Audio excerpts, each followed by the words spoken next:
بسم الله الرحمن الرحيم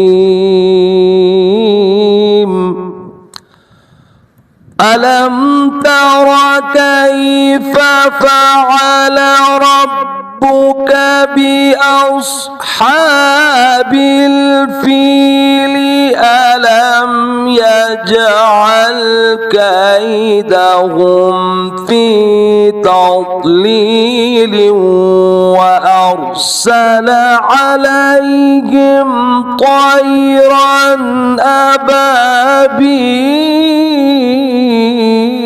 أبابيل